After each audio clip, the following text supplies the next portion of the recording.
Hi, welcome to Bookwood.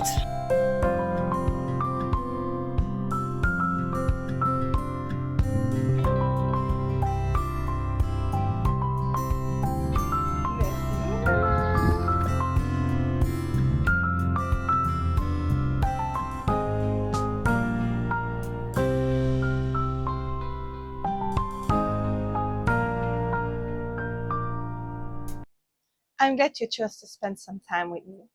If you haven't met before, my name is Mashou and I create bookish and journal related content over here on YouTube. This video is part of a series of videos that is linked to the announcement of my very own readathon, the Wanhériffe War. If you want to know more about that readathon, then I will direct you to the video I made for that, which will be linked over here and of course down there in the comments. And that video explains the whole story behind it, the readathon in itself, and the different prompts. And prompts there are 20 of them, and it is in no means the idea that you read 20 books over the month of August. I wouldn't be able to do that either. So no, you read those that you would like to read for. And I still wanted to give some more ideas or insight in how you could interpret the different prompts. They are intentionally a little bit more on the vaguer side for some of them, so that you can link a book to that you really want to read. So in this video, 20 books that I might read, one for each of the prompts, and I'm going to take like all my notes with me because 20 books, that's a whole lot to keep track of. And I didn't learn them all by heart. What I really also want to say, and that's a little hint, is I made this list of possibilities, and then I made my TBR using my game that will be out next weekend. I'm not going to say Saturday anymore. I feel we're a little bit cursed here.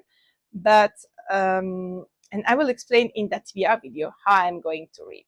But know that my August TBR was made before my July TBR, and that both series of books were put on hold at the same moment as the library, because the library that I read from, and I have a whole vlog about that as well, it's really worth checking out. We have a very beautiful castle as a library. And now I lost my thread. So yeah, they went together to there. So I just might have put some books that didn't come out for me for August on my July TBR, which might give you a hint for the books I am not going to help out any of the teams with. So the first prompt that we have in my readathon is for the Burg. So they're all linked to what the Celts saw as a tree, or to the Celtic tree calendar. And the first one is the Burg. And that was simply to read a book with a white cover. And I have picked for that Eeny Meeny. Oh, Colossal just jumped on the desk. That is a thriller that is also like a mystery. And it is the first book in a series of a detective. So I'm very curious to see if this is going to be like books you need to read all of them, or if you could just read one or two out of the series. We'll see when I get to that book. And because the French version called Amsterdam has a white cover, and I think there are some English versions as well. So when I mean what I mean with that is saying that when a cover prompt is up, like cover of a certain color or having a certain element, if one of the editions of the book you're wanting to read has it, it's fine. And I stress this because when I read from the library, I can see often the edition that the library has.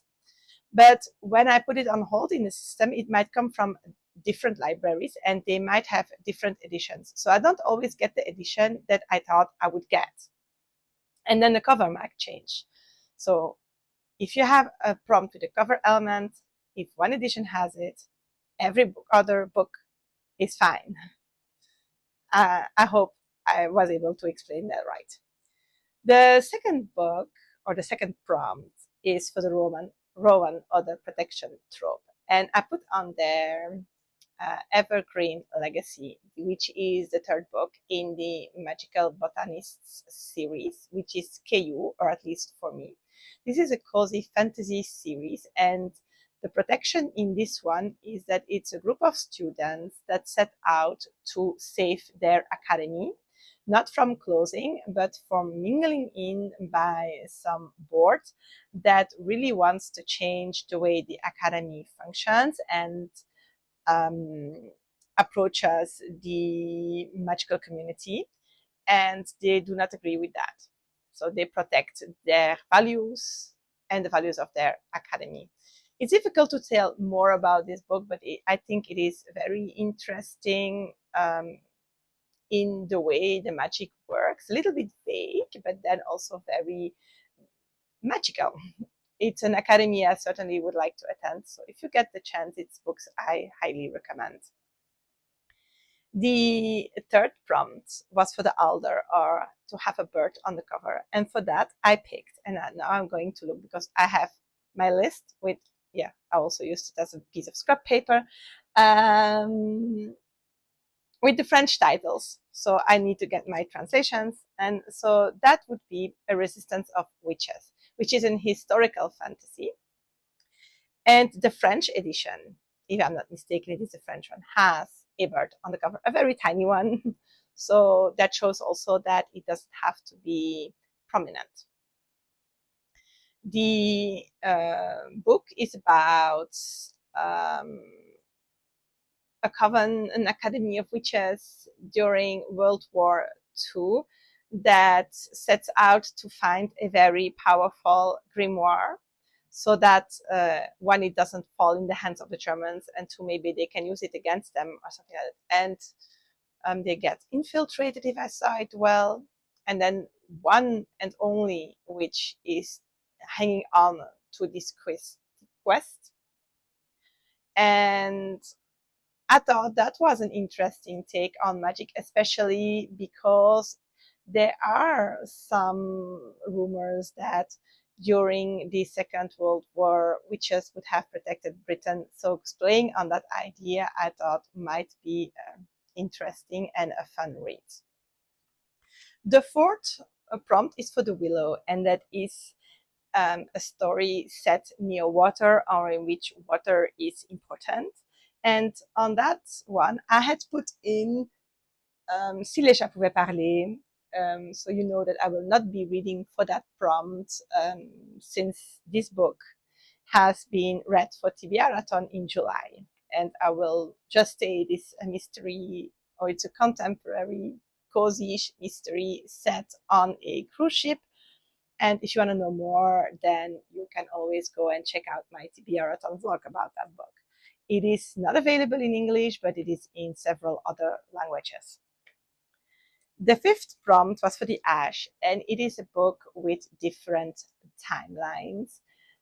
I think I said it in my announcement video. This can be a lot of things. I am going to read for that, or I put on my list to read for that one, the Runestone Incident, which is the second book in the Time Incident series. I have read the first one a few months ago, and that was called the I don't remember. Okay, but I remember liking it. It was so they are set in a university in Minnesota, where there is this time travel lab, where they use time traveling as a scientific research method, and they go to see how several other periods were, and there are some rules bound to that, like they have to go dressed appropriately, they cannot take too much or seen unknown objects, they cannot really interact with the past.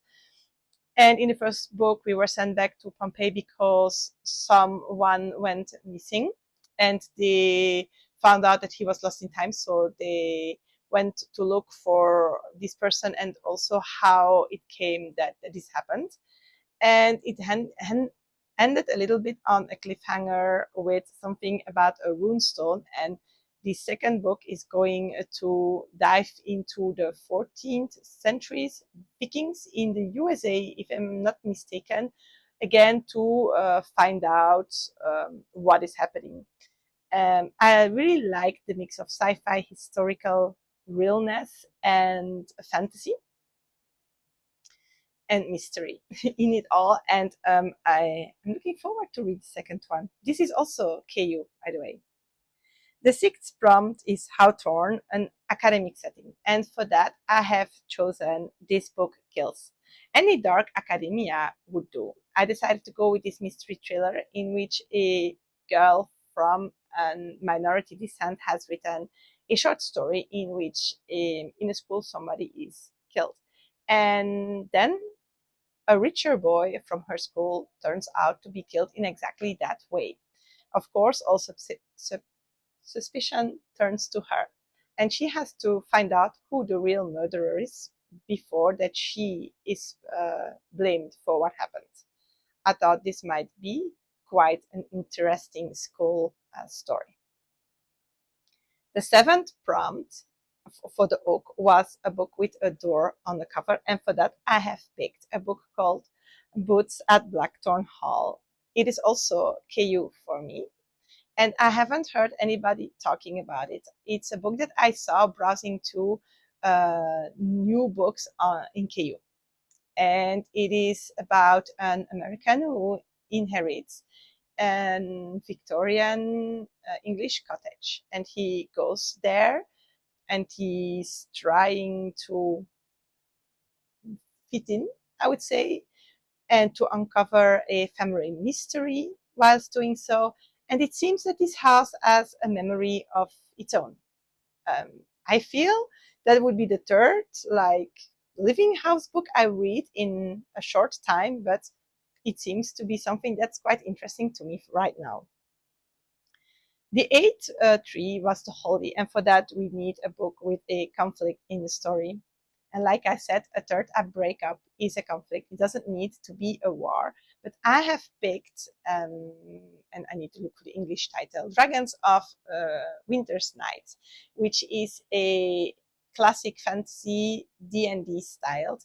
I read the first book in this series a long while ago, at the start of the year, and we are following a diverse group of characters from different races that come back together because they have discovered something is going on. And in the first book, they investigate and they discover what exactly is going on. I'm not going to tell you, I'm not going to spoil it in case you want to read it. And in his second book, well, we'll continue on the several quests that they each took on by the end of the first book. And we'll also see how this outside threat of war will put pressure on the several races in these worlds. And it's like fantasy, so there are elves and dwarves and things like that, and humans and things like that, and they don't get well along with each other. And so they mingle up in a little bit of a fight as well. I am quite curious to see how this goes on, especially because, well, it has been a long time since I visited this world. We have next the hazel tree, and for this you need a book with a field or a road on the cover. And I have picked sweet bean paste for that one, and I find it's more specific on the French edition. There is a view of the street in which the shop of the main character of this book, and let me see, he is called Centaro. And Centaro seems to have failed in life. Nothing has gone well and has gone to jail. He has a lot of problems. So he has put aside his writing dream and works and owns this little shop in which they sell like these Japanese pancakes filled with sweet bean paste. And things are just going. And then one day he meets an old lady that makes the most fantastic sweet bean paste of the world, and he has her to work with him until she disappears. And I really didn't look much further into this book because it's Japanese literature, and I really like the way those books are going. So yeah, we will see what it gives when I get to read it. So the 10th prompt is for the apple tree, and it is that a main character that has a choice to make. Any choice, but it has to have some influence on the story. And for that, I picked Heredian Curse, which is the prequel to the Crimson Crames duology. And we are going to follow Shani, who in this duology is the stepmother of the main character. And we will find out how she became who she is during the Crimson Crames duology. And I think that might be very interesting. I really loved the writing style in these books, so I'm very intrigued to read the prequel. But also, it says that in this prequel there is a story of the two sisters, and how one gets cursed to be monstrous and the other is still very beautiful, and how this beautiful girl becomes the prize of a betrothal contest, and that goes very wrong, and how Shani tries to protect her sister, that she will have to make a choice that will shatter her heart into 1 million of pieces. So no book could fit better, I think, but let me know if you find one.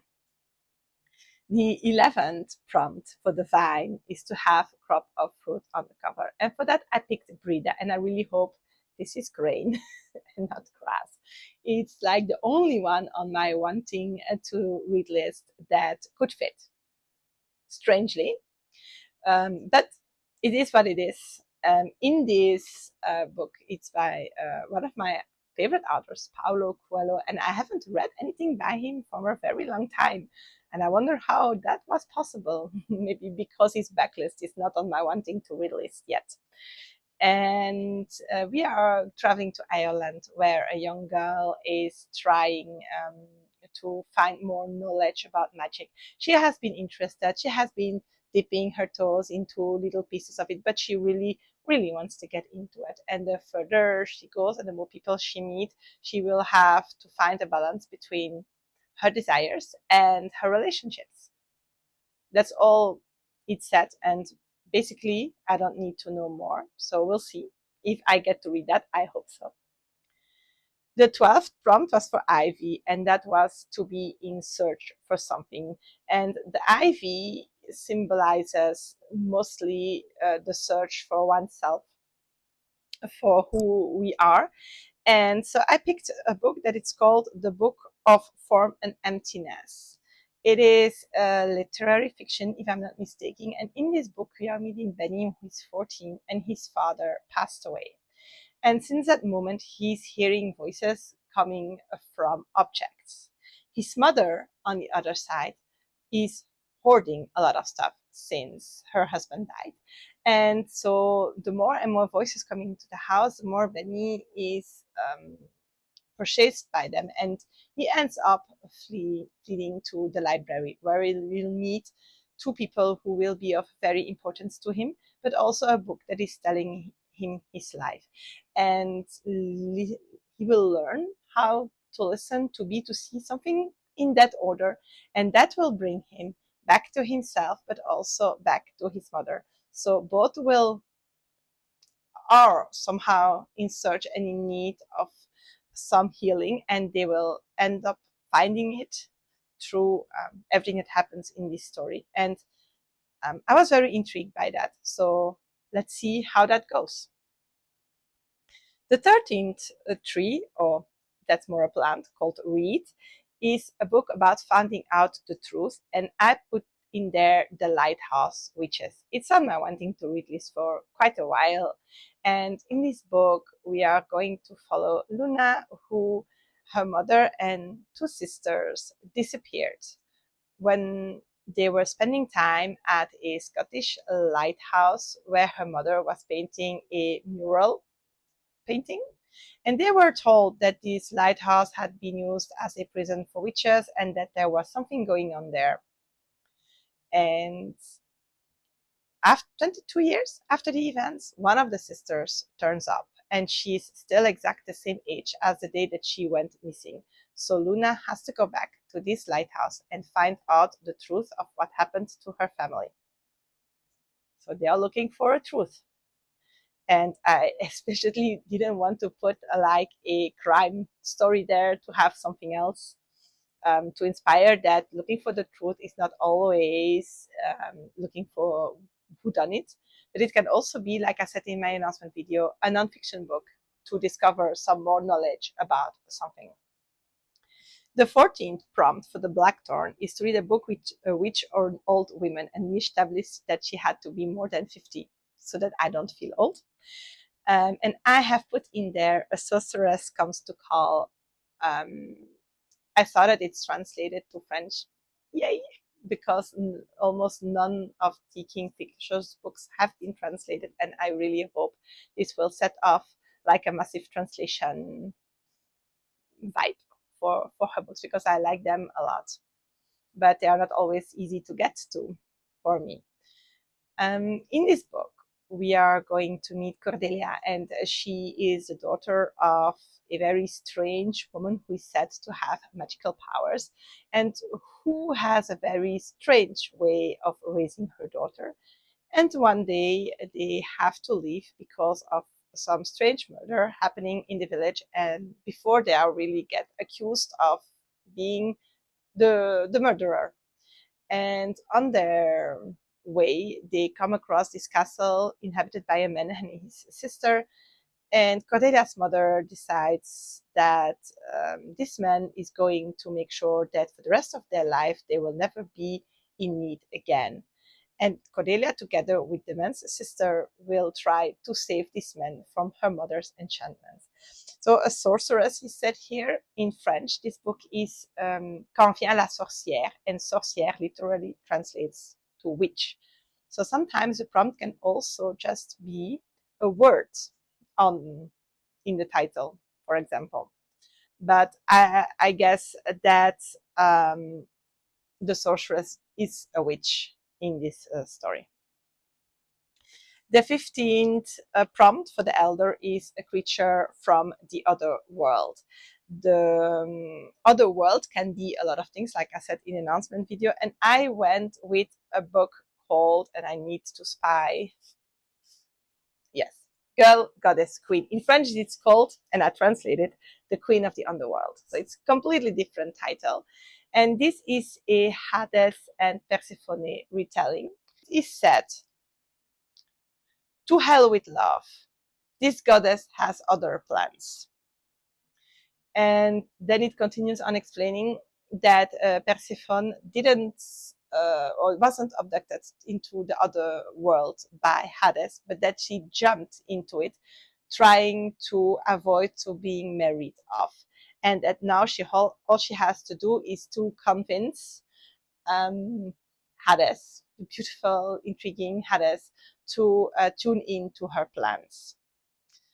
The way the summary was written made me think that it might be quite a humorous or funny read, or at least a very nice way of using language. So I'm very curious. In this case, the other world is the world of the dead or the world of the gods. But you could read books with fae, with other dimensions, with aliens, whatever. But you can see it as the other world. The 16th prompt for fear is a book with greenery on the cover. And on the Discord, I have seen some very interesting and valid takes on the interpretation of this prompt. Of one, it's a cactus, which is not green in the cover, but it's a cacti and it's greenery. So yes, it's valid. So it's official now. I have put on there the third book in this French-only series I've been reading, which is called Le Serment des Sept Miroirs. And the third book is called Le Secret des Terres Ciel. And there is some plants on the cover. And in this is series that's like in between middle grade and young adult, and it has some very interesting magic and some very interesting takes on world building, which I really enjoy.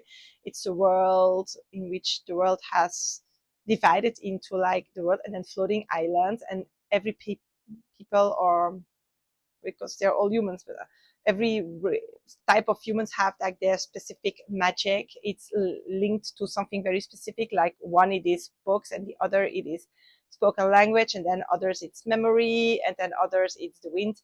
And there is something going on with a set of mirrors of something that is trying to break out, and we don't really know what yet, and I'm very curious, so I hope that I get to read this one soon. The 17th prompt is the Pitywin, and that's a flower on the cover. And it's the only one I don't have put a fixed book in, for the reason that I have still a few books that I put on hold with flowers on the cover for the Flower May readathon that didn't came in from the library, and that I want to prioritize any of those if they do come in. And I might have gotten word that a psalm for the wild build might have come in. So if that's the case, then it will probably be that book that I will be reading for this prompt. And that's a book about a robot trying to find out what humanity wants, if I remember well. Very philosophic, I heard. So that's always interesting. The 18th prompt was the header, and for that we needed a cozy read, and I am going to put on there Miss Percy's Pocket Guide to Book 2. The titles change and they're so long I never can remember them. In my head they are like Miss Percy 1, 2, and 3, and I read the first one, and I know that in the second one we are off to discover the origin of, or maybe the origin of, where the dragon came from. So we'll see. I also have read the first one a very long time ago. I would be happy to read the follow-up. The 19th prompt was the popular. And for that, I have put a book that scares you, and it can be a lot of things. And I have picked Sarah by Marianne Zimmer Bradley. That is one of my, of the author of one of my favorite series, which is the Avalon Cycle.